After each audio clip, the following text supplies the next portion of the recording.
Bonjour à tous, bon début de semaine, 13h, le journal sur RTI 1, voici les titres. L'action de grâce de Monseigneur Ignace Bessi Dogbo en présence du Premier ministre Robert Begré-Mambé. Le village de Niangon à Djamé et le peuple hatchan expriment sa reconnaissance pour l'archevêque métropolitain fait cardinal. À Bouaké, le réseau des jeunes dynamiques de Côte d'Ivoire présente son plan d'activité pour 2025. Une jeunesse qui compte, des jeunes qui ont été exhortés par le maire de Bouaké à incarner les valeurs du vivre ensemble et de paix, d'unité pour le développement de leur ville, mais aussi de toute la Côte d'Ivoire. Et puis les chefs de l'Union européenne sont arrivés à Kiev ce matin pour exprimer leur soutien à l'Ukraine au 3e anniversaire de l'invasion russe. Le président ukrainien Volodymyr Zelensky, de son côté, lui salue 3 années de résistance et d'héroïsme de son pays. Église, État, société, le Premier ministre Robert Begré-Mambé signe son soutien aux initiatives spirituelles et sociales. Il prenait part hier à une messe d'action de grâce dite en reconnaissance à Dieu pour l'élévation de Monseigneur Ignace Bessi Dogbo au rang de cardinal. Une célébration eucharistique qui a mobilisé toute la communauté de Niangon à Djamé, selon ce témoignage de Franck Quadio et Célestin Frodo. Le Premier ministre Robert Begré-Mambé aux côtés de l'église à la paroisse Notre-Dame de Lourdes de Niangon à Djamé. C'est dans une ambiance allègre sur fond d'action de grâce par des dons en numéraire mais aussi en produits de la terre qu'à l'appel du peuple hatchan. Les chrétiens venus de partout sont ici pour dire merci à Dieu pour l'élévation à la dignité cardinaliste de Monseigneur Ignace Cardinal Bessi Dogbo, archevêque métropolitain d'Abidjan. Le Seigneur a fait pour les Tchamans des merveilles. C'est un des plus petits peuples de Côte d'Ivoire. Et ce petit peuple a eu 4 évêques, dont 2 cardinaux. Notre présence voudrait que tout le monde comprenne que même les chefs traditionnels sont aux côtés des religieux pour prôner la paix, l'amour surtout, et la cohésion sociale. Prière pour la paix, mais aussi pour l'amour fraternel, surtout en cette amorce d'année électorale. C'est d'ailleurs l'orientation thématique des différentes interventions. Les textes liturgiques de ce dimanche nous appellent à accueillir davantage la nouveauté du royaume des cieux et à faire une triple expérience spirituelle de foi, d'amour et d'espérance dans le Christ Jésus. D'abord, il nous invite à renouveler notre foi en l'amour miséricordieux de Dieu le Père pour tous les hommes. Pour les échéances électorales qui arrivent, croyez que Dieu qui nous aime et qui nous a donné la coupe est capable aussi de nous donner des élections tranquilles. Mais pour cela, il nous demande de faire comme nous avons fait pour la coupe. Nous étions unis et nous avons prié et nous accorder la coupe. Dans le même élan, c'est aussi inscrit le célébré du jour qui a aussi salué l'initiative pour ce temps de louange. Donc nous prions pour ça, pour que le respect du droit, la recherche de l'intérêt commun nous fasse aller à des élections justes, équitables, transparentes. Je pense qu'il était bon que, revenu de Rome, que je puisse venir dans mon village rendre grâce au Seigneur, avec l'église du village, mais aussi avec l'église diocésaine et avec l'église en Côte d'Ivoire. C'est donc tout simplement dire à Dieu que tout ce que je suis, je le suis par sa pure volonté. Ignace Cardinal Bessi Dogbo, qui a aussi remercié le chef de l'État mandant du Premier ministre Robert Begré-Mambé pour son soutien constant envers l'Église. Rappelons-le, elle, ordonnée prêtre en 1987 et est créée cardinal depuis le consistoire du 7 décembre 2024 et fait membre du dicaster pour la doctrine de la foi le 11 janvier 2025 par le pape François. Voilà une belle image, une communauté rassemblée, tout comme ces jeunes dans la ville de Bouaké, toujours dans une vision communautaire. Ils appartiennent au réseau des jeunes dynamiques de Côte d'Ivoire. Ils sont réunis pour présenter leur plan d'activité pour l'année 2025. Ils ont été exhortés à cette occasion par le maire de Bouaké à incarner les valeurs du vivre ensemble et à diffuser les idéaux de paix, d'unité et de développement. Boubacar Silla et Charles Tatou rapportent les faits. Rentrée solennelle du réseau des jeunes dynamiques de Côte d'Ivoire. Cette cérémonie de Bouaké marque également le lancement des activités 2025 de cette organisation de jeunesse. Président de la cérémonie, le ministre des Transports, par ailleurs maire de la commune de Bouaké, salue la mobilisation des jeunes et les exhorte à être des promoteurs du vivre ensemble. Amadou Koné les invite de même à investir le terrain pour diffuser les idéaux de paix, d'unité et de la non-violence. Et je suis très fier donc, des jeunes de Bouaké qui, depuis quelques années, donc, sont très engagés, qui se sentent concernés par le projet Bouaké Nouveau. Ce projet suscite pour ces jeunes-là beaucoup d'espoir. Le directeur général du guichet unique automobile, Touré Souleymane, parrain de ces retrouvailles, lui insiste sur la nécessité de l'organisation de la jeunesse. Il a demandé de faire preuve de résilience et puis surtout de promouvoir les valeurs telles que prônées par le président de la République, les valeurs de l'Ivoirien nouveau. Une conférence sur le thème « Jeunesse, insertion socio-professionnelle et cohésion sociale ». Le président du réseau des jeunes dynamiques de Côte d'Ivoire dévoile ses ambitions. Dans une année électorale, nous les jeunes, on ne doit pas être utilisés pour bien évidemment régler les conflits. Les jeunes doivent être des facteurs de paix. Voici pourquoi nous avons mis en évidence la cohésion sociale. Créé en 2022, le réseau des jeunes dynamiques, une organisation apolitique, œuvre pour l'insertion socio-professionnelle des jeunes partout en Côte d'Ivoire. Et une note musicale avec l'artiste des Bordeaux a mis fin à cette cérémonie. Et cette question à présent, que pensez-vous de la gestion de la salubrité à l'intérieur du pays? Une question, mais une auto-évaluation des actions du gouvernement à ce niveau, une stratégie de promotion de la politique de salubrité à laquelle sont associés les responsables municipaux des régions de Gbeke et du Hambol. Une évaluation de l'impact des actions de ce programme conduit par l'Agence nationale de gestion des déchets ANAGED, Charles Tatou nous dit tout. Pour la tâche à elle confiée par l'État de Côte d'Ivoire en matière de salubrité à l'intérieur du pays, l'Agence nationale de gestion des déchets, à travers ses directions régionales, s'est déployée dans certaines communes, dont Bouaké. Nous faisons la collecte et le transport des ordures vers la décharge. Nous faisons aussi le balayage, c'est-à-dire balayer les voies carrossables avec les DAP. Nous faisons aussi le curage des caniveaux. Soucieuse de la bonne marche de sa mission, à savoir le suivi des opérations de curage des caniveaux et de ramassage d'ordures, la structure octroie également du matériel de salubrité aux communes bénéficiaires de sa collaboration. On a reçu un tracteur agricole, des gyrobroyeurs et on a même reçu des débroussailleuses aussi. Les communes de Dabakala et de Tafiré, région du Hambol, bénéficient elles aussi de ce programme de l'ANAGED. Ce qu'on a reçu en 2050. Des engins roulants, puis du petit matériel, des fourches, des poubelles. Les municipalités des communes bénéficiaires témoignent l'impact de cette collaboration démarrée en 2019 qui s'est poursuivie jusqu'à 2024 et va se prolonger en 2025. Pour Bouaké, c'est une collaboration spéciale parce que c'est l'ANAGED qui gère les opérateurs. Donc la mairie ne supporte pas les charges financières des opérateurs. Les résultats sont très bons. Les voiries sont balayées à 95%. Les ordures sont enlevées aussi à 95%. Ce que l'ANAGED attend, l'enlèvement complet des ordures. Et puis il faut construire des niches pour que les enlèvements puissent se faire facilement. On ne peut pas être satisfait à 100%, mais je peux dire à 90% on est satisfait. Depuis l'avènement de cette nouvelle approche au profit de la promotion de la salubrité, les riverains des sites de collecte d'ordures ne cachent pas leur joie. Le dépôt qui est venu, il faut que le coin est un peu propre.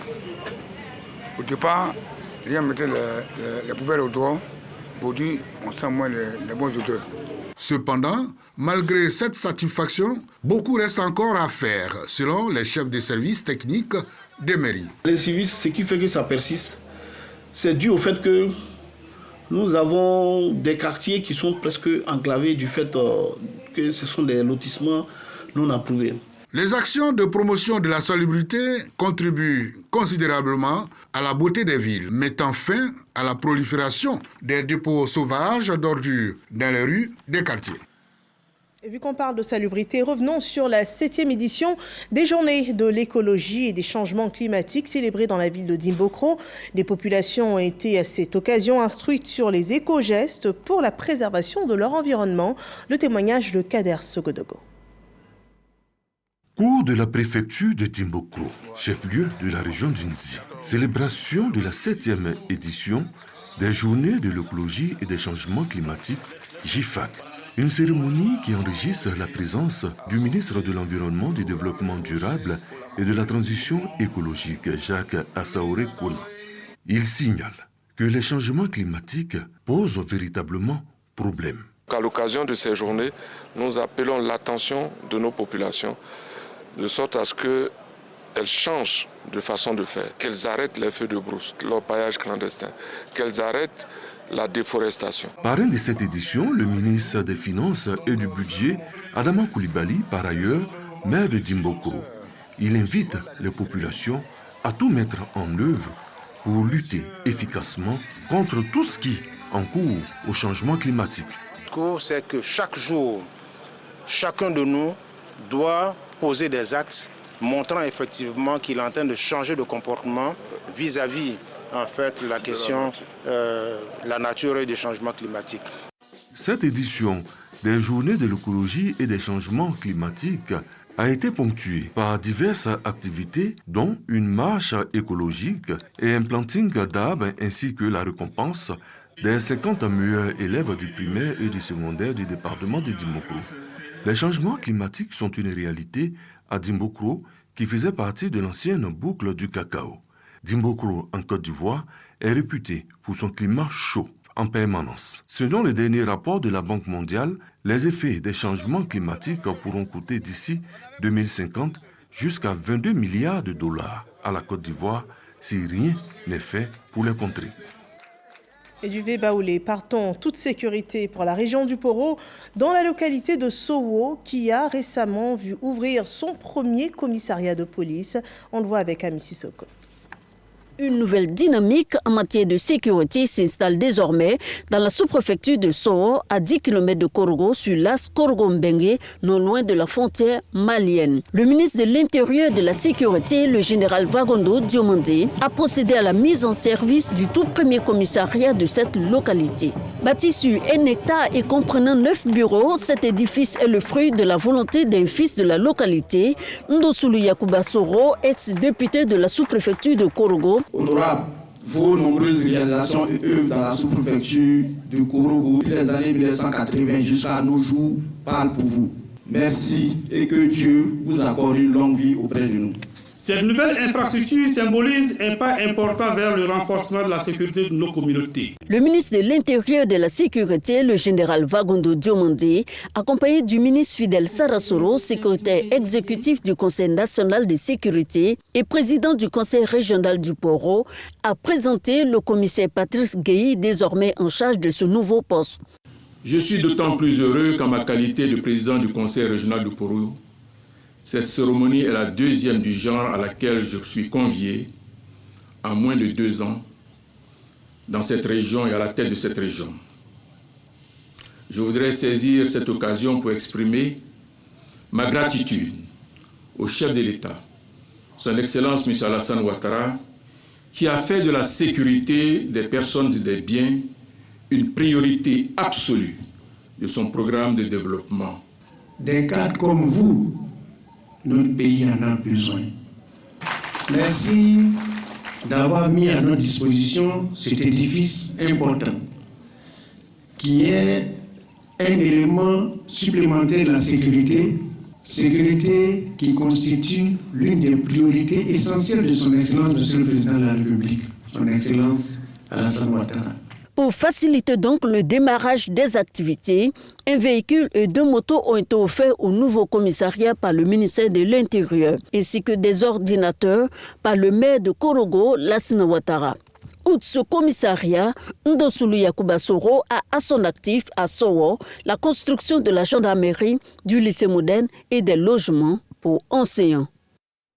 Et après les actions de sécurisation, pensons perspective. Que pensez-vous d'un partenariat justice-éducation ? Eh bien, les retombées ne pourraient être que bénéfiques pour nos jeunes Ivoiriens, dans le sens où les élèves pourront bénéficier d'enseignements sur les notions de droit avec des thématiques telles que les violences en milieu scolaire ou encore des grossesses en cours de scolarité. Une ambition qui porte même un nom, qui est la robe à l'école.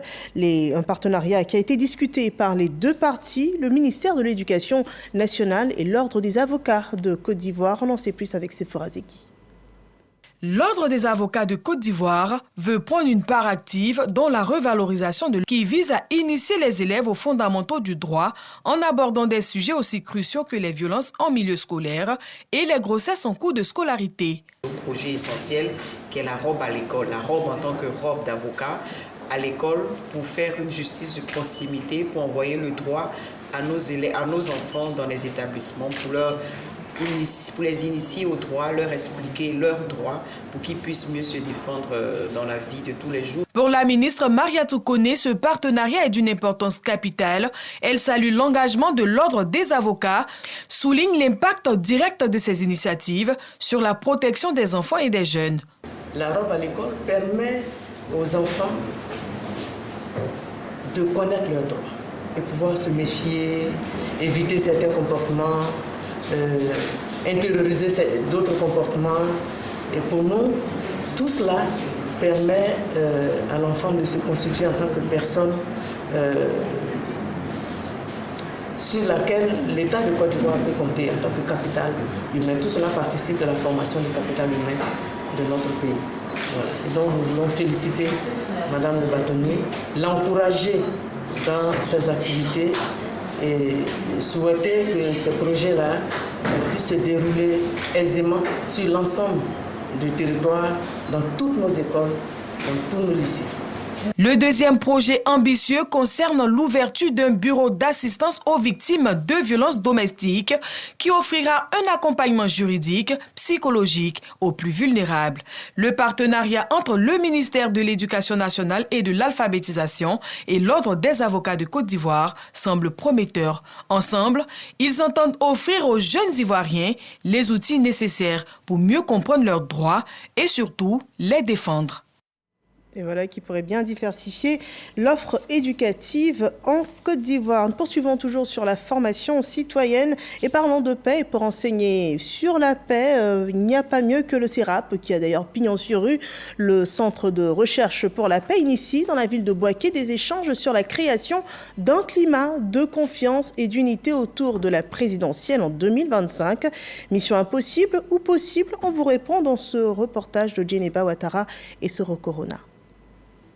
Le CERAP, Centre de recherche et d'action pour la paix, veut apporter sa contribution à la préservation d'un environnement apaisé lors de l'élection présidentielle de 2025 en Côte d'Ivoire. Pour y parvenir, l'organisation se donne les moyens. C'est dans cette optique que le dit centre a initié à Bouaké la 45e édition de son activité dénommée les Vendredis du CERAP, cadre de débat public, de réflexion, d'information et de dialogue sur le respect des différences d'opinion. La première du genre à l'intérieur du pays. Nous croyons, nous avons vu les fruits, les gens qui discutent, qui dialoguent, finissent par trouver des compromis. Il faut aussi rejoindre les gens là où ils sont et voir comment on peut contribuer à assainir le climat dans les élections qui approchent. Présidentielle 2025, créer un climat de confiance, d'unité, mission possible, thème autour duquel les travaux de réflexion ont eu lieu. Occasion pour les conférenciers d'inviter les jeunes et les femmes à jouer un rôle majeur dans le maintien d'un climat de paix. J'ai exposé sur la liste électorale et pour laquelle j'appelle tous les acteurs politiques à vraiment une discussion et à un dialogue franc pour aller vers une liste électorale qui soit inclusive et qui soit consensuelle. Il faut, pour préserver la paix, les utiliser et qu'il faut développer chez eux l'esprit civique pour qu'on puisse acquérir la paix lors de ces élections qui approchent à grands pas. Chaque leader de jeunesse dans notre région doit pouvoir être un ambassadeur de paix. Si les élections présidentielles se passent comme on le souhaite, mais ça sera important pour l'avancée démocratique de notre pays. Le Centre de recherche et d'action pour la paix remplace depuis 2022 l'Institut africain de développement économique et social, INADES, créé en 1962. Oui, à présent, une mesure objective de la qualité de l'accueil client en Côte d'Ivoire avec la 6e édition des pépites de l'accueil. 42 structures ont été primées. Elles sont issues des secteurs de la finance, du tourisme, de l'aménagement, de l'assurance, de la distribution et de l'audiovisuel. Et dans cette catégorie, la RTI a reçu le prix de la meilleure entreprise, le compte-rendu d'Amidia Soubar. Une trentaine d'entreprises du public et du privé distinguées à l'occasion de la 6e édition des Pépites de l'accueil, organisée par le Baromètre national de la qualité d'accueil. Le baromètre, en fait, il a été initié pour évaluer la qualité de l'accueil physique et téléphonique, parce que tout ce qui ne se mesure pas ne peut pas être amélioré. Donc nous avons mis en place avec la Chambre de commerce et de l'industrie de Côte d'Ivoire le baromètre national afin d'évaluer et prendre des mesures correctives. Ce sont des entreprises opérant dans le secteur des banques, l'assurance, l'immobilier qui sont honorées. C'est une reconnaissance, certes, mais c'est surtout une motivation pour faire mieux, pour améliorer, on va dire, l'expérience collaborateur, mais c'est surtout pour avoir à mettre en place toute l'expérience client, usager, pour que justement tous ceux qui nous visitent soient totalement satisfaits. Au nom des récipiendaires figure la radiodiffusion télévision ivoirienne qui repart avec le premier prix de la catégorie audiovisuelle. Représentant le ministre de l'Intérieur et de la Sécurité, parrain de cette édition, Jean-Fructueux Bako encourage les lauréats et lance un appel à s'engager dans une démarche qualité responsable. C'est des commissaires qui ont fait des félicitations dans le transport. Les sponsors physiques morales, en fait, qui ont été primés ce soir. Sur près de 2000 structures enregistrées, seulement 300 ont été retenues dans les différents secteurs d'activité et 42 d'entre elles ont été primées. Et dans la démarche qualité responsable, des conseillers municipaux sont formés pour plus d'impact dans l'exécution de leurs tâches de représentants auprès des populations, suivant ce rapport de Eric Corret. Les conseillers municipaux et représentants du peuple au sein du conseil municipal de Koumassi renforcent leurs capacités sous le thème « Droits et devoirs » du conseiller municipal. La mairie de Koumassi entend rendre ses conseillers plus performants, responsables et engagés aux côtés de la République de Côte d'Ivoire. Cette formation entre dans le cadre d'une amélioration continue de l'action municipale, ce qui a permis aux conseillers municipaux de savoir qu'est-ce que c'est que le pouvoir déconcentré et qu'est-ce que c'est que le pouvoir décentralisé et quel est leur rôle dans le système de la décentralisation, parce que la commune s'inscrit dans le cadre de la décentralisation. Ces élus sont des acteurs de développement dans leur localité. C'est pourquoi ils doivent être outillés sur les différentes questions liées à leur mission. Il faut venir expliquer aux populations, d'accord, mais surtout aux élus, quel est leur travail, quel est leur rôle, quelles sont leurs missions et comment est-ce que tu peux atteindre les objectifs que la loi t'a assigné dans le cadre de la collectivité, dans le cadre de la gestion de la décentralisation. Les bénéficiaires se réjouissent de ce moment qui vient enrichir leurs connaissances. Nous, en tant que conseillers municipaux, pour mieux représenter nos mandats qui sont les populations, il était de notre devoir d'être outillés et d'aider cette municipalité dans la bonne gouvernance souhaitée par le président, son excellence Alassane Ouattara. Cette formation des conseillers municipaux de la commune de Koumassi va se poursuivre au cours de l'année 2025 pour atteindre des résultats probants. Retrouvons à présent des retraités d'une société de télécommunications. Après avoir passé des années à comprendre des systèmes complexes, des subtilités du traitement des signaux au vaste réseau qui relie le monde, ces retraités du secteur des télécoms veulent garder leur connexion humaine. Ils s'engagent sur la voie de la fraternité dans une association. On le voit avec Brouillapo et Ahmed Silué.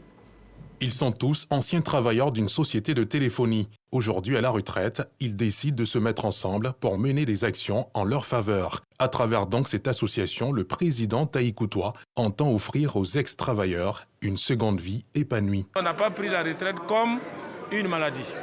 Nous avons pris la retraite comme un état de fait. Nous le faisons et nous sommes contents d'être vraiment à la retraite parce qu'il y en a parmi ceux qui sont là. Il y en a qui ont fait 10 ans, 15 ans, 20 ans de retraite et qui se sentent encore bien. Et donc, c'est pour créer cette ambiance-là que nous avons fait l'effort de créer cette association. Vous savez, il s'agit d'une association qui regroupe des gens très brillants, des hommes et des femmes qui ont derrière eux une carrière bien accomplie. Aujourd'hui, à la retraite, ils décident de se prendre en main pour qu'il s'agisse des questions de santé, des questions d'entrepreneuriat, des projets, des activités sociales, ludiques ou professionnelles. Donc c'est vraiment un plaisir pour Monsieur le ministre d'être associé à une initiative comme celle-là. La Russie a été créée le 3 décembre 2023. Elle compte à ce jour 200 membres. Elle vise à long terme la construction d'un siège composé d'une salle de conférence et d'hébergement. Et communion humaine professionnelle, cette fois des agents de la fonction publique qui ont durant tout un week-end célébré donc leur union à travers un week-end sportif. Plusieurs activités qui ont été menées du 21 au 23 février au sein de l'INJS. Suivant ce point de Véronique Conan, le reportage. La 3e édition de la journée culturelle et sportive de la mutuelle des agents de la fonction publique a connu une ambiance en pointe de fraternité sur les terrains de l'INJS ce week-end. Ces journées ont été marquées par des activités sportives telles que le maracana, le handball, le jeu de dames. Les finales dans ces différentes catégories se sont déroulées dans la ferveur avec l'animation du groupe Ivoire Plus. Au handball chez les dames, l'équipe centrale B en orange s'est bien illustrée en marquant 4 buts face à son adversaire, l'équipe de zone C. Les dames en orange conservent ainsi leur titre de championne.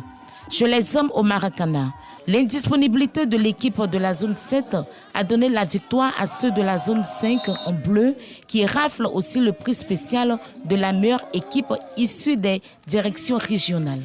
Diaconan fidèle bien concentré a su pousser ses pions pour le grand vainqueur du jeu de dames. Cette année 2025 de la journée sportive et culturelle de la MAFOP a enregistré environ plus de 1000 mutualistes qui ont pris part à cette activité. Tous ces jeux se sont bien déroulés et par la grâce de Dieu, chacun se retourne satisfait. Les lauréats des différents jeux et concours sont repartis satisfaits avec de nombreux lots. Rendez-vous est pris en 2026 pour l'édition 4. Et ce point à présent sur l'affaire de harcèlement sexuel dans le secteur du taekwondo. Mariama Sissé obtient un gain de cause un peu plus d'1 an après avoir posé sa plainte des faits requalifiés en harcèlement moral. Tadjou Atada, son ancien entraîneur, a été condamné à 6 mois de prison ferme, à 500 000 francs CFA d'amende et à un franc symbolique à destination de l'athlète. C'est une victoire pour les victimes de harcèlement. Mariama Sissé est un modèle pour toutes celles qui sont victimes de harcèlement et de violence dans le secteur du sport.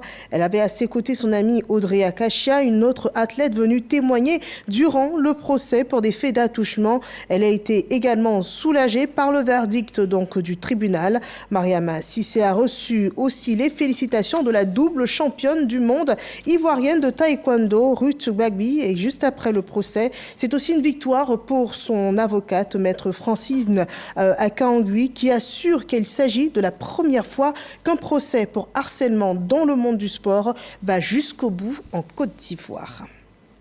L'actualité sur le continent avec la RDC où le président Félix Tshisekedi prépare une riposte politique à la menace du M23 après les prises des villes de Goma et la deuxième ville du pays, Bukavu. Il entend ainsi former une large coalition plus solide au sein d'un nouveau gouvernement d'union nationale. Félix Tshisekedi a également annoncé qu'il procéderait à un énième remaniement au sein des forces armées de la République démocratique du Congo. Le commandant suprême des armées de la RDC a promis de bâtir une armée professionnelle en garantissant une revalorisation des primes pour les soldats qui sont en ce moment sur le front. Et puis ce 24 février marque le 3e anniversaire de l'invasion russe en Ukraine. À Kiev, la capitale ukrainienne, une importante délégation étrangère a été attendue aujourd'hui. L'Union européenne a déjà annoncé un nouveau train de sanctions contre la Russie après le revirement américain. Volodymyr Zelensky compte sur ses soutiens. Il espère que les discussions prévues pourront aboutir à un tournant. C'est en tout cas ce qu'il a dit dimanche hier au cours d'une grande conférence de presse donnée. Les alliés européens tenteront, eux, de trouver leur réponse alors que les Russes et les Américains semblent bien déterminés à parler d'Ukraine sans l'Ukraine et sans les Européens. L'idée est donc d'avancer sur des pistes avant un prochain sommet spécial qui sera consacré à l'Ukraine et c'est un sommet qui sera prévu, qui est attendu pour le mois de mars, le 6 mars prochain précisément. Voilà, c'est le terme de ce journal. Merci de nous avoir suivis. C'était un journal traduit en langue des signes, accessible à tous. Merci de votre grande attention. Je vous retrouve demain pour une nouvelle édition à 13h. Retrouvez à 20h Marie-Laure Goran pour la grande édition du soir.